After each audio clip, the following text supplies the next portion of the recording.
Bismillahirrahmanirrahim. Assalamualaikum warahmatullahi wabarakatuh.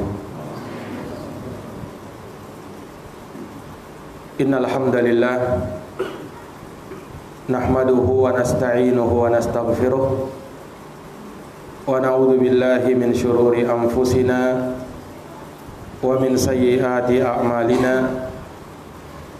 May yahdihillahu fala mudilla lahu wa may yudlilhu fala hadiya lahu. Asyhadu an la ilaha illallah wahdahu la syarika lahu wa asyhadu anna Muhammadan abduhu wa rasuluh sallallahu alaihi wa ala alihi wa sahbihi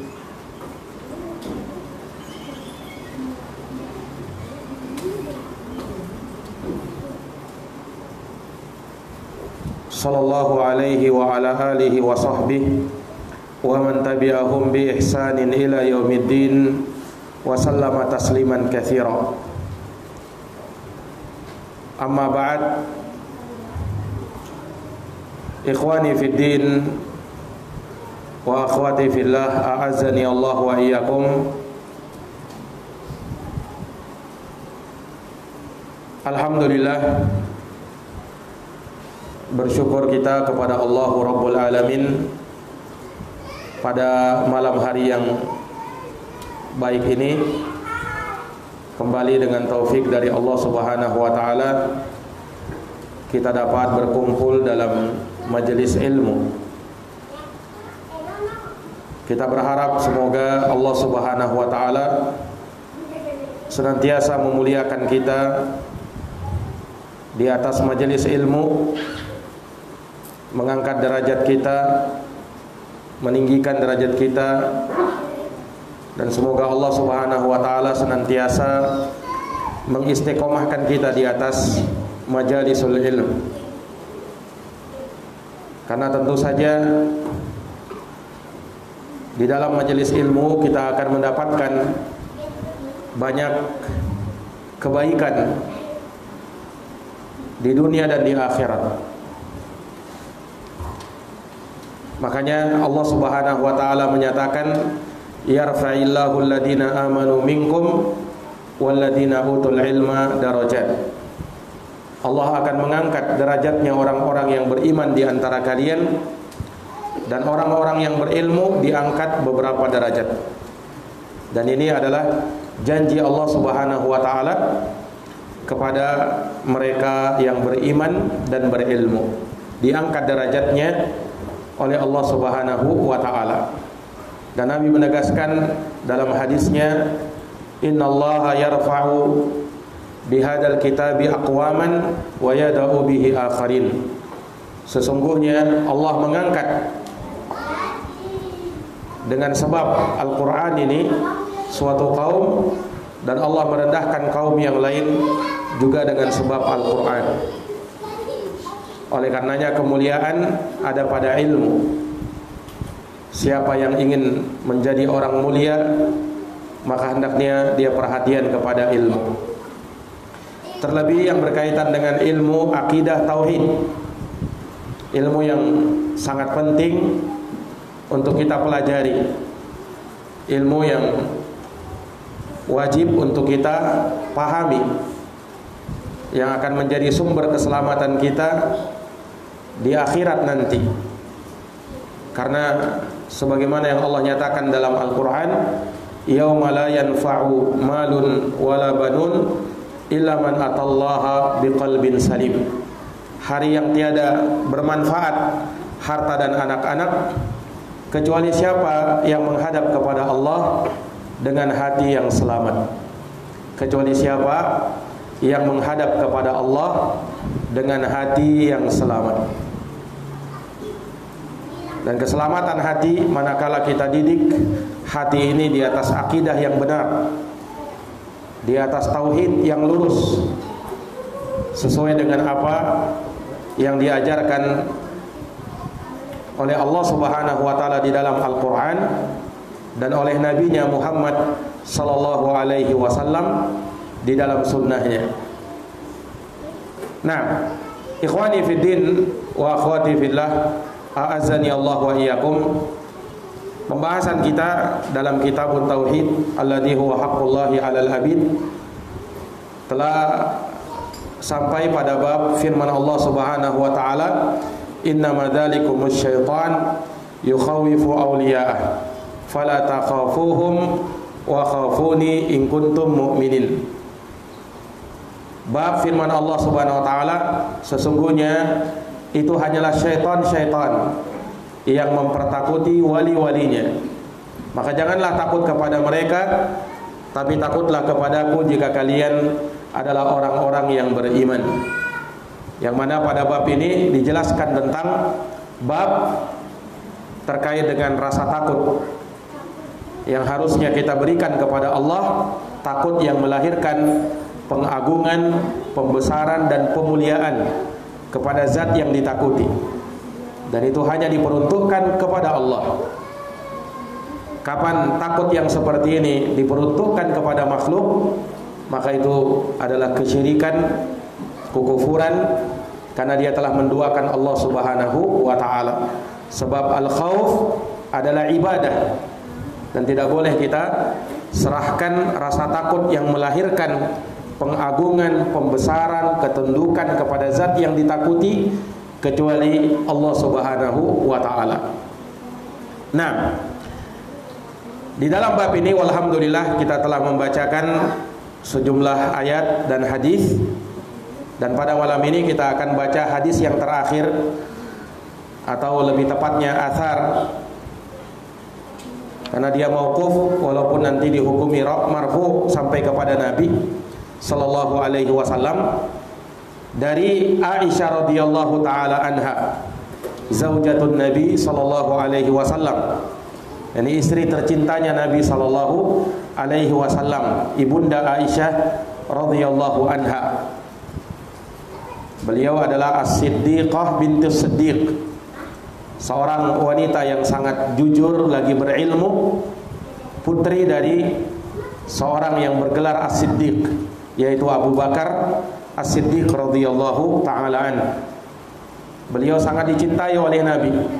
Ketika ditanya oleh para sahabat, "Ya Rasulullah, man ahabbun nasi ilaik?" Siapakah manusia yang paling kau cintai? Maka Rasulullah menjawab, Aisyah. Manusia yang paling kucintai adalah Aisyah. Wa minar rijal, kalau dari kalangan laki-laki, kata Nabi, abuha, bapaknya Aisyah, yaitu Abu Bakar As-Siddiq radhiyallahu taala anhu. Dan beliau seorang wanita alimah, ya, seorang wanita yang sangat berilmu, faqihah, ya, bahkan wanita yang paling faqih yang ada di dunia ini adalah ibunda Aisyah radhiyallahu taala anha. Nah, dan ini karena kecerdasan beliau, ya, kekuatan hafalan beliau, naam, dan kefasihan lisan ibunda Aisyah radhiyallahu taala anha, dikenal sebagai wanita yang sangat cerdas. Nah, oleh karenanya para ulama berselisih pendapat mana yang lebih utama, apakah ibunda Aisyah atau ibunda Khadijah. Kedua-duanya istri Rasulullah sallallahu alaihi wasallam. Ulama berbeda pendapat mana yang lebih utama dari keduanya, apakah ibunda Aisyah atau ibunda Khadijah. Maka kata para ulama menyimpulkan bahwa ibunda Khadijah lebih utama daripada ibunda Aisyah dari sisi kemuliaan. Dia yang pertama-tama masuk Islam, dia yang pertama-tama beriman. Maka ibunda Khadijah lebih mulia dari sisi ini. Tetapi kata ulama, di sisi lain ibunda Aisyah lebih utama daripada ibunda Khadijah dari sisi ilmu, karena keluasan ilmu itu dipegang oleh ibunda Aisyah radhiyallahu taala anha. Nah, makanya beliau banyak meriwayatkan hadis dari Nabi sallallahu alaihi wasallam. Bahkan satu-satunya wanita dari 7 sahabat yang banyak meriwayatkan hadis dari Nabi, satunya adalah ibunda Aisyah. Al-mukthiruna fi riwayatil athar, Ya. Orang yang paling banyak meriwayatkan hadis dari Nabi sallallahu alaihi wasallam Abu Hurairah, kemudian Ibnu Umar, kemudian Anas bin Malik, kemudian Abu Sa'id Al-Khudri, ya. Kemudian Jabir bin Abdullah, kemudian Abdullah bin Abbas, dan yang terakhir zaujatun Nabi sallallahu alaihi wasallam, yaitu Ibunda Aisyah radhiyallahu anha. Nah, dari sekian hadis yang beliau riwayatkan adalah hadis yang kita akan bacakan ini. Kata Ibunda Aisyah radhiyallahu anha, anna Rasulullah sallallahu alaihi wasallam qala, bahwa Rasulullah sallallahu alaihi wasallam bersabda, manil tamasa ridallahi bisakhatin nas radhiyallahu anhu wa arda anhu nas, wa manil tamasa ridwan nasi bisakhatillah sakhitallahu alaihi wa askhata alaihi nas. Rawahu Ibnu Hibban fi sahihi. Rasulullah bersabda, manil tamasa ridallah bisakhatin nas, barang siapa yang berusaha mencari keridhaan Allah meski dengan resiko dimurkai oleh manusia. Siapa yang mencari keridhaan Allah meskipun dengan resiko harus mendapatkan kemurkaan atau kemarahan manusia, maka radhiyallahu anhu wa arda anhu nas, Allah akan ridha kepadanya dan Allah akan menjadikan manusia pun ridha kepada dirinya. Ini orang yang mencari ridhonya Allah meskipun dengan kemarahan manusia. Allah ridha kepada dia dan Allah akan membuat manusia yang lain ridha dan suka kepada dia. Ini yang pertama. Wa man iltamasa ridhan nas bi sakhatillah sakhitallahu alaihi wa askhata alaihi nas. Tapi barang siapa yang mencari keridhaan manusia walaupun dimurkai oleh Allah, yang dia cari keridhaan manusia, tapi bersamaan dengan itu dia harus menempuh hal yang membuat Allah murka kepadanya. Siapa yang melakukan ini? Sakhitallahu alaihi, maka Allah akan murka kepadanya, wa askhata alaihin nas, dan Allah akan membuat manusia juga marah dan murka kepadanya. Hadis ini diriwayatkan oleh Imam Ibnu Hibban di dalam sahihnya. Nah, juga diriwayatkan semisalnya oleh Imam Ibnu Mubarak dalam kitabnya Az-Zuhud. Al-Imam At-Tirmidzi juga meriwayatkannya dalam Jami'-nya, Al-Baghawi dalam Syarhus Sunnah, juga Al-Imam Abu Nu'aim dalam Al-Hilyah. Dan hadis ini adalah hadis yang sahih. Ya. Walaupun para ulama berselisih akan marfu dan mauqufnya, namun yang benar bahwa hadis ini mauquf dari ucapan Aisyah, tetapi lahu hukmur rafa', memiliki hukum marfu sampai kepada Nabi, karena yang seperti ini tidak mungkin diucapkan dari ijtihad, tetapi beliau dengarkan langsung dari Nabi sallallahu alaihi wasallam. Iya.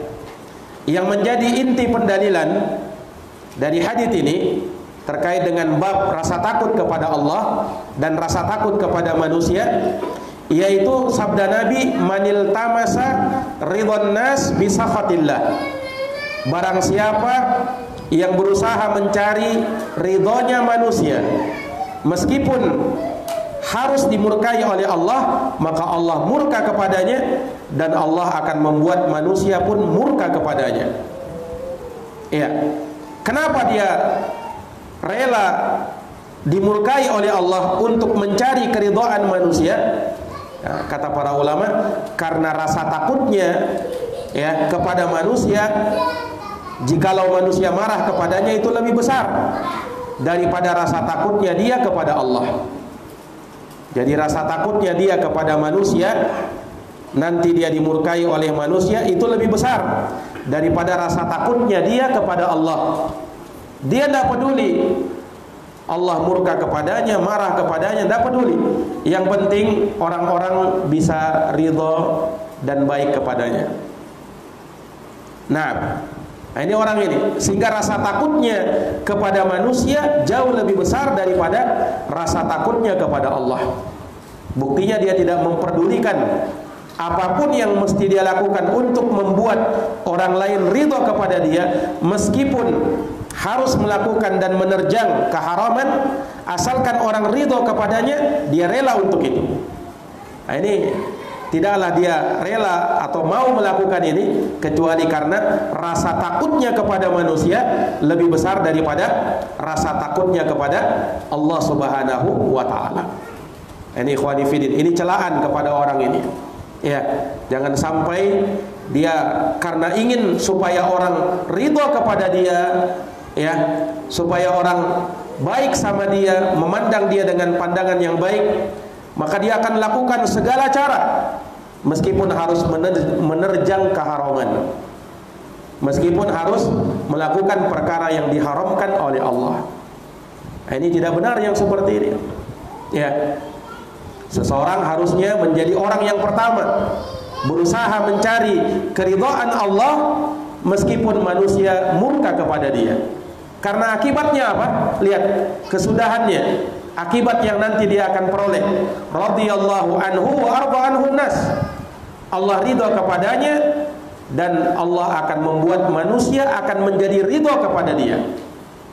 Nanti di akhirnya Allah akan jadikan manusia justru ridho kepada dia. Sebaliknya, orang yang tadi mencari keridhaan manusia, meskipun dengan murka Allah Subhanahu wa taala kepadanya, dia berusaha mencari keridhaan manusia bagaimanapun caranya, ya, meskipun harus menerjang keharaman.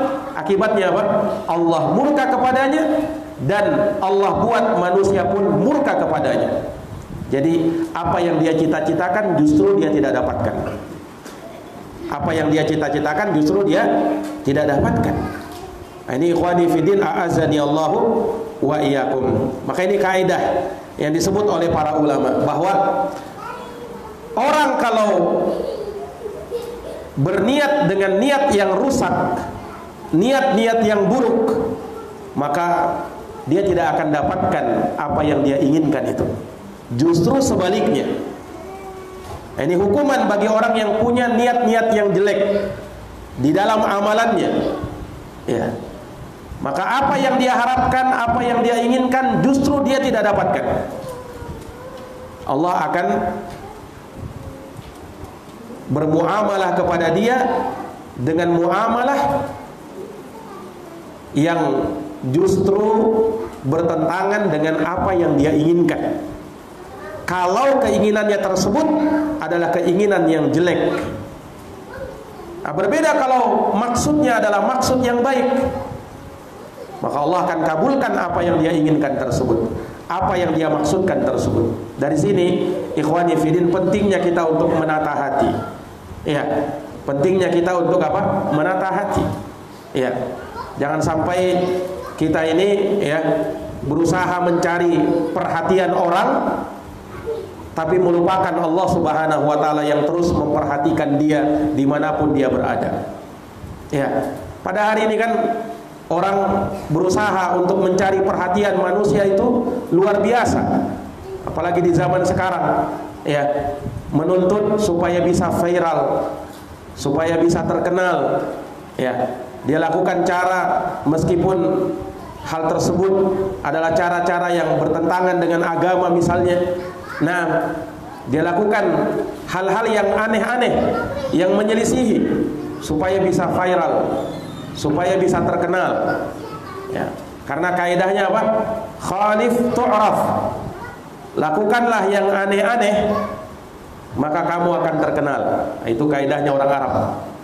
Nah, itu terbukti kan? Orang kalau berbuat hal yang aneh, kalau mau terkenal, ya, gampang.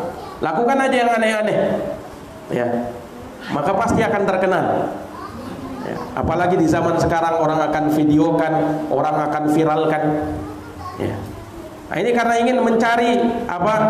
pusat perhatian manusia. Ikhwani fiddin, a'azani Allah wa iyyakum. Maka jangan sampai tujuan kita itu salah. Ya, tujuan kita adalah berusaha mencari ridhonya Allah. Berusaha mencari ridhonya Allah. Adapun ridhonya manusia itu belakangan. Bukan artinya kita selalu menyelisihi manusia. Tidak. Tetapi jikalau ternyata ya, perintah Allah, keridhaan Allah justru bertentangan dengan apa yang banyak dilakukan oleh manusia, maka dia harus mendahulukan ridhonya Allah ketimbang apa? Ridhonya manusia. Nah, ini ikhwani fiddin, a'azani Allah wa iyyakum. Ya, karena tidak semua orang bisa ridho kepada dia. Mungkin ada orang-orang yang ridho kepada dia ketika dia melakukan kebaikan, tapi tidak semua ada orang yang ridho untuk seperti itu. Ya, ketika kita mengajarkan kebaikan kepada manusia, mengajarkan sunnah kepada manusia, tidak semua orang bisa menerimanya sebagai hal yang positif. Ada mungkin orang-orang yang menilainya sebagai sesuatu yang negatif.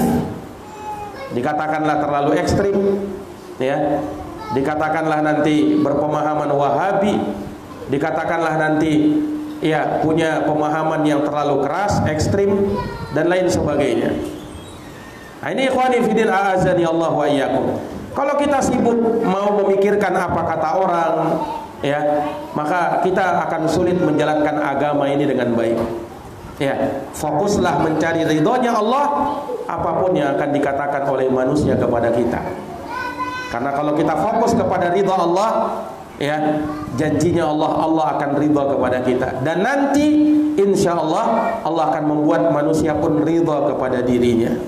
Ya, Allah akan membuat manusia pun ridha kepada dirinya. Ikhwani fiddin, a'azani Allah wa iyyakum. Ya, di dalam hadis ini menunjukkan kepada kita bahwa keridhaan Allah itu perlu dicari. Makanya di dalam hadis dikatakan manil tamasa ridallah, siapa yang berusaha mencari ridhonya Allah. Ini menunjukkan bahwa Allah itu meridhoi hamba-hambanya. Dan kalau mau diridhoi oleh Allah, maka kita harus berusaha untuk mendapatkan itu. Kita harus berusaha. Dan ingat, ridhonya Allah itu kepada hamba itu nikmat yang terbesar. Bahkan di surga nanti, di hari kiamat nanti, ternyata kata para ulama, ada nikmat yang lebih besar daripada surga. Apa itu? Disebutkan di dalam hadis bahwa ketika semua penghuni surga masuk ke dalam surga, kemudian Allah berikan kepada mereka kenikmatan-kenikmatan yang luar biasa. Allah datang kepada mereka kemudian memerintahkan kepada penghuni surga, berkhayallah apapun yang kalian inginkan akan hadir di depan kalian. Maka mulailah penghuni surga menghayalkan segala sesuatu yang dia inginkan, ternyata hadir di depannya. Kata Allah, terus berkhayal. Ya.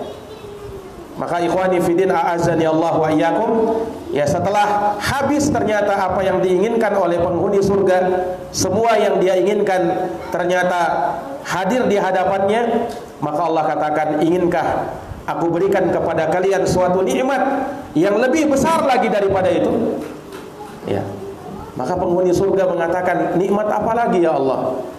Ya, bukankah kau telah putihkan wajah-wajah kami? Kau telah berikan semua yang kami inginkan. Apalagi ya Allah? Maka Allah berfirman, ridhoya fala askhatu alaikum abada. Aku akan berikan kepada kalian keridhoanku, sehingga kalian tidak pernah aku murkai selama-lamanya. Ya. Maka kata para ulama, mendapatkan ridhonya Allah itu nikmat terbesar, bahkan melebihi surga. Bahkan melebihi apa? Melebihi surga. Ini ikhwani fiddin, a'azani Allahu wa iyyakum. Tapi ingat, untuk menggapai ridhonya Allah perlu usaha. Ya, dia perlu berkorban untuk itu, berusaha mencarinya.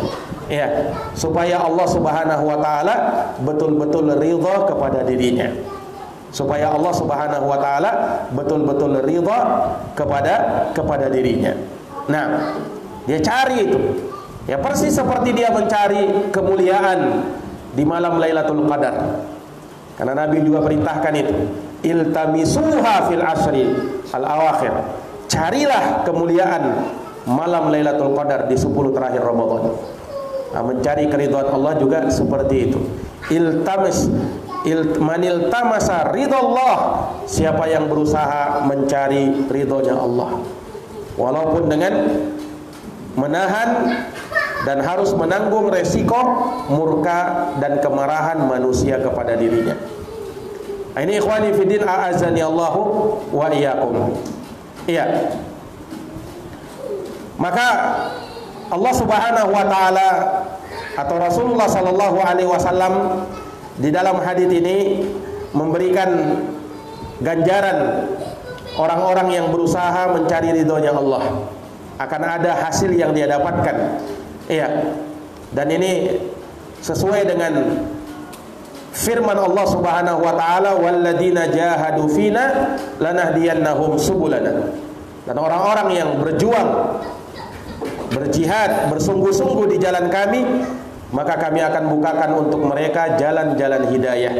Jalan-jalan petunjuk itu akan dibukakan kepada kami, kepada mereka. Ini orang-orang yang berusaha bersungguh-sungguh di jalan Allah Subhanahu wa taala. Nah, ini ikhwani fiddin a'azani Allahu wa iyyakum. Radhiyallahu anhu wa arda anhu an-nas. Allah ridho kepadanya dan akan membuat manusia pun ridho kepada dirinya. Nah, ini ikhwani fiddin a'azani Allahu wa iyyakum. Dan ini tentunya butuh dengan kejujuran niat. Ya. Kejujuran niat di dalam hati, betul-betul berusaha mencari ridhonya Allah Subhanahu wa taala, betul-betul berusaha mencari ridhonya Allah Subhanahu wa taala. Nah, kemudian pada kalimat yang berikutnya, ini orang yang berusaha justru sebaliknya mencari ridho manusia dengan kemurkaan Allah. Nah, ini menunjukkan bahwa selain ada orang yang berjuang di jalan Allah, ada juga orang-orang yang berjuang di jalan syaitan. Ya, selain ada orang-orang yang bersusah payah untuk bisa meraih ketinggian di akhirat, tapi di sisi lain ada juga orang-orang yang berusaha ya untuk mencari ketinggian di dunia saja. Ada yang seperti ini. Nah, ini ikhwani fiddin a'azani Allahu wa iyyakum. Nah, seperti dalam penggalan hadis yang berikutnya ini, orang yang mencari ridhonya manusia meskipun dengan kemurkaan Allah Subhanahu wa taala. Dia tidak peduli lagi. Ya, karena bagi dia adalah bagaimana orang ridho kepada dirinya. Nah, dia tidak pedulikan murkanya Allah. Ini orang-orang yang terkadang meremehkan dosa, meremehkan ya perkara-perkara yang dimurkai oleh Allah Subhanahu wa taala. Dia remehkan semua itu, sehingga dia tidak memandang ya bahwasanya ya hal tersebut akan memberikan efek kepada dirinya. Nah, ini persis seperti orang-orang yang berani menanggung dosa. Ada orang-orang yang berkata, ya, enggak usah, biar saya nanti yang tanggung dosanya. Nah, ya, dengan entengnya dia berkata seperti itu. Ya, dikiranya dosa itu, ya, orang yang berdosa itu, ya, hukumannya cuman, ya, paling dipukul sedikit misalnya, terus setelah itu selesai masalah. Ya, bukan seperti itu. Nah, kan ada orang-orang yang meremehkan dosa. Biar saya yang tanggung nanti dosanya. Nah, dosa khawatir, biar saya yang tanggung semuanya. Ya, betapa hebatnya orang yang menanggung dosa. Nah, ini ikhwani fiddin. Ini karena apa? Ya, tidak ada rasa takutnya kepada Allah. Ya, tidak ada rasa takutnya kepada Allah Subhanahu wa taala. Karena yang penting bagi dia bagaimana bisa di dunia itu ya sukses. Ya, bagaimana di dunia itu menjadi orang yang hebat, terkenal, dipuji oleh manusia. Tidak peduli ya Allah murka kepada dia atau tidak. Nah, dan ingat, orang yang melakukan perbuatan seperti ini akibatnya sakhitallahu alaihi wa askhata alaihin nas. Maka Allah akan murka kepada dia dan akan membuat manusia pun murka kepada dia. Allah murka kepada dia dan akan membuat manusia pun murka kepada dirinya. Nah, ini ikhwani fiddin, a'azzani Allahu wa iyyakum. Nah, maka di dalam hadis yang mulia ini ya, ada beberapa fawaid yang disebutkan oleh para ulama. Di antaranya bahwa di dalam hadis ini menerangkan kepada kita wajibnya untuk takut kepada Allah Subhanahu wa taala dengan cara mendahulukan ridhonya Allah di atas ridhonya seluruh makhluk. Ridhonya Allah harus kita dahulukan di atas ridhonya seluruh makhluk. Nah, kemudian di dalam hadis ini juga menunjukkan kepada kita penjelasan ya, akibat yang terbaik dari orang yang mendahulukan ridha Allah ketimbang ridha manusia. Sebaliknya, akibat yang buruk dari orang yang mendahulukan ridha manusia di atas ridhonya Allah Subhanahu wa taala.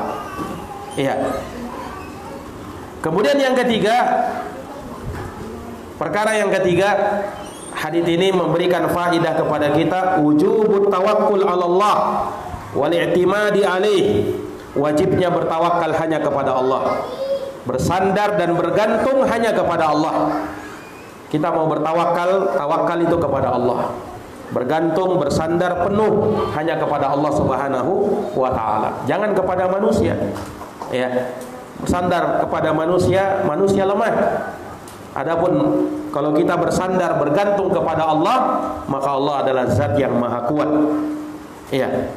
Allah adalah zat yang maha kuat. Kita bergantung hanya kepada Allah, bukan kepada manusia. Kemudian juga hadis ini menjelaskan ya terkait dengan mendahulukan ridha Allah Subhanahu wa taala ya. Allah Subhanahu wa taala akan memberikan balasan sesuai dengan apa yang dia lakukan. Ini ada kaidah yang disebut oleh para ulama, al-jaza min jinsil amal. Balasan sesuai dengan jenis amalan seseorang. Dia berusaha mencari ridha Allah, Allah pun akan ridha kepada dia. Ya, Allah pun akan ridha kepada dia. Dan ini semakna dengan firman Allah, in tansurullaha yansurkum wa yutsabbit aqdamakum. Jika kalian menolong Allah, maksudnya menolong agama Allah, maka Allah akan tolong kalian juga. Ya, balasannya Allah sesuai dengan perbuatan kalian. Kalian tolong agama Allah, Allah pun kelak akan tolong kalian. Ya. Nah, sebaliknya juga, ya, ketika orang itu berusaha ingin sesat, ya, tersesat jalannya, maka Allah semakin sesatkan dia. Fi qulubihim marad fazadahumullahu marada. Di dalam hati mereka ada penyakit, maka Allah tambah lagi penyakit mereka. Makanya hati-hati orang-orang yang menyelisihi jalannya Allah Subhanahu wa taala dan Rasulnya, menyimpang dari jalan Allah dan Rasulnya, nanti akan dibuat semakin menyimpang dari jalan Allah dan Rasulnya. Nah, kemudian yang terakhir, bahwa di dalam hadis ini ya menunjukkan bahwa hati para hamba itu ada di tangan Allah Subhanahu wa taala. Hatinya para hamba itu ada di tangannya Allah Subhanahu wa taala. Allah bisa membolak-balikan kapanpun yang dia inginkan. Perhatikan ya. Tadinya ada orang yang mungkin ketika dia berusaha mencari ridhonya orang, mungkin awal-awal orang bisa ridho sama dia, senang sama dia. Tapi nanti justru dibalikkan oleh Allah. Kelak dia akan justru dimurkai, dibenci oleh manusia. Ya, awalnya mungkin dia bisa merasakan ya orang-orang berpihak kepada dia, senang memuji dia, ridho kepada dia. Tapi ingat saja, Allah yang memegang hati manusia. Tadinya dia suka kepada kamu, tapi nanti bisa jadi ya berbalik membenci dan menyerang kamu. Nah, ini ikhwani fillah, hati manusia itu ada di tangan Allah Subhanahu wa taala. Ya, makanya di dalam Quran ya, sesungguhnya yang bisa membuat Allah ridha kepada kita dan manusia pun ridha kepada kita ketika kita berada di atas agama ini dengan baik, beriman dan beramal saleh. Allah berfirman, "Innal ladina amanu wa 'amilus salihat sayaj'alu lahumur rahmanu wudda." Sesungguhnya orang-orang yang beriman dan beramal saleh, maka Allah Ar-Rahman akan menjadikan kecintaan untuk mereka di tengah-tengah manusia. Manusia akan cinta kepada mereka. Ketika apa? Ketika dia beriman dan beramal soleh. Iya. Bahkan lebih dari itu. Ya, bukan hanya manusia cinta kepada dia, penduduk langit dari kalangan malaikat pun cinta kepada dia. Ini kalau Allah sudah cinta kepada seorang hamba. Ya. Maka jangan khawatir, orang-orang pun akan dibuat oleh Allah cinta kepada dia. Disebut dalam hadits qudsi apa? Innallaha idza ahabba 'abdan nada Jibril. Allah itu kalau cinta kepada seorang hamba, Allah panggil malaikat Jibril. Faqala, Allah berfirman, "Ya Jibril, inni uhibbu fulanan fa'ahibbah." Wahai Jibril, aku cinta kepada fulan, maka cintai dia. Fa'ahabbahu Jibril, maka Jibril pun cinta kepada dia. Kemudian Jibril menyeru kepada penduduk langit, "Ya ahlas sama, innallaha ahabba fulanan fa'ahibbu." Wahai penduduk langit, sesungguhnya Allah cinta kepada si fulan, cintai dia. Maka dia pun dicintai oleh penduduk langit. Ya. Maka penduduk langit, penduduk bumi cinta kepada dia. Disebabkan apa? Disebabkan Allah sudah cinta kepada dia. Makanya yang harus kita upayakan di dunia ini, bagaimana bisa dicintai oleh Allah dan diridhoi oleh Allah Subhanahu wa taala. Makanya kan kita sering mendengar beramal itu supaya bisa meraih ridhonya Allah. Ya kan? Beramal itu supaya bisa meraih ridhonya Allah, supaya kita ini diridhoi oleh Allah Subhanahu wa taala. Ingat, para sahabat radhiyallahu anhum, mereka itu dipuji oleh Allah dalam Quran dengan pujian apa? Radhiyallahu anhum wa radu'an. Dalam ayat itu, was-sabiqunal awwalun minal muhajirin wal ansar walladzina tabauhum bi ihsan radhiyallahu anhum wa radu'an. Ini pujian sahabat ini. Allah ridha kepada sahabat ya sebagaimana mereka ridha kepada Allah. Makanya adab kita itu bertaraddi kepada sahabat. Ketika disebutkan nama mereka, radhiyallahu anhu, karena memang Allah ridho sama mereka. Itu pujian yang besar yang Allah Subhanahu wa taala berikan untuk para sahabat. Nah, makanya di dunia ini kita berusaha untuk mencari ridhonya Allah Subhanahu wa taala. Ikhwani fiddin, a'azzani Allah wa iyyakum. Dengan ini selesai sudah pembahasan kita berkaitan dengan bab ini. Insyaallah taala di pertemuan yang akan datang kita akan masuk pada bab yang baru ya. Bab yang baru ini berkaitan dengan masalah tawakal. Nah, ini akan kita bahas secara khusus insyaallah di pertemuan yang akan datang. Subhanakallahumma bihamdik, syadu la ilaha illa anta, astaghfiruka wa atubu ilaik. Assalamualaikum warahmatullahi wabarakatuh.